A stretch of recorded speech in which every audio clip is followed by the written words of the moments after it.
all my life I'd wanted to see the northern lights, but lived too far south to experience them. When an unexpected solar storm pushed the northern lights down into the Midwest, I knew it might be my only opportunity to ever see them. So I jumped at the chance and drove into the night to see them. Well, I can tell you, it was totally worth it. At least at first. But the night took an unexpected turn that put a damper on my experience.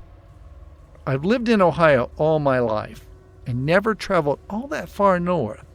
Because of this, I never had a chance to experience the northern lights. It wasn't like it was a bucket list item for me, but when a solar storm pushed the northern lights down into the Midwest, I knew I had to take advantage of the opportunity to finally see them. The first night they appeared, I'd almost forgotten about it when my daughter reminded me around 10:20 p.m. that it was happening. My old body usually would have resisted the urge to get up and go traipsing around in the night, but I knew this was an opportunity I did not want to miss. So my wife, my kid, and I jumped in the car and drove into the darkness.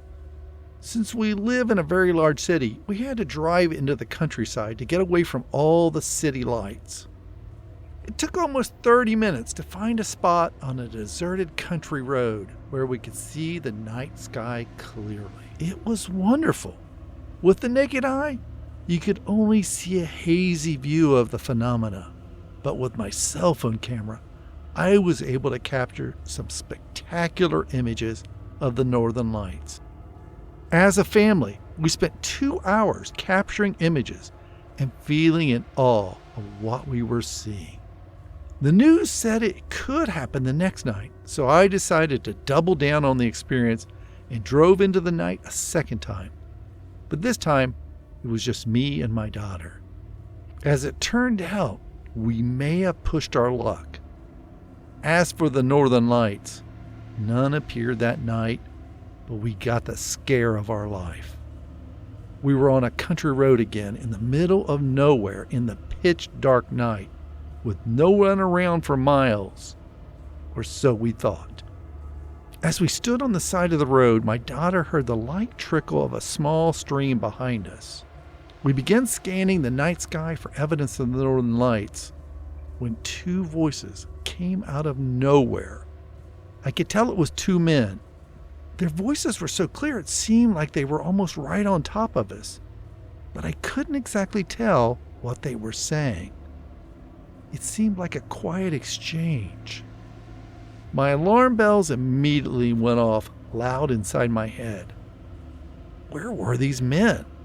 What were they saying? How close were they really to us? As a parent, my job is to keep my daughter safe.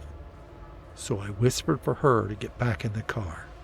Just as she started to move toward the car, one of the men shouted, "What are you doing here?" As I made my move for the car, another voice shouted, "No! No!" As I placed my hand on the door handle, 2 gunshots sounded, seeming like explosions against the quietness of the night.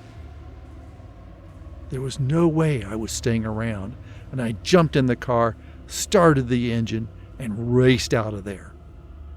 I think I went from 0 to 60 in less than 4 seconds. We sped along the country road for almost 5 miles before I finally calmed down and we found a place to pull over. I called 911 and ended up getting forwarded to the sheriff's office. Since I wasn't 100% sure where we were when I heard the gunshots, they insisted that we stick around for a car to arrive. It took almost 30 minutes for them to get to us, and then, reluctantly, I led them back to the spot where we had just escaped from. After we pulled off the side of the road, the sheriff's deputy exited his vehicle and headed toward us. I couldn't help but notice how nonchalant he was. He sauntered up beside the car, and I rolled down the window. Before I could say anything, he said something like, "Do you know where you are?" I said, "No."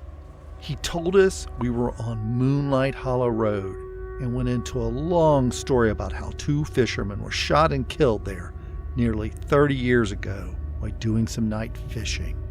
Their killer was never found, and it was said that the ghosts of the two fishermen haunted the area, sometimes reliving the shooting, sometimes searching the area. That was enough for me. I was glad to have seen the Northern Lights, but never expected I would have had a ghostly encounter while doing it.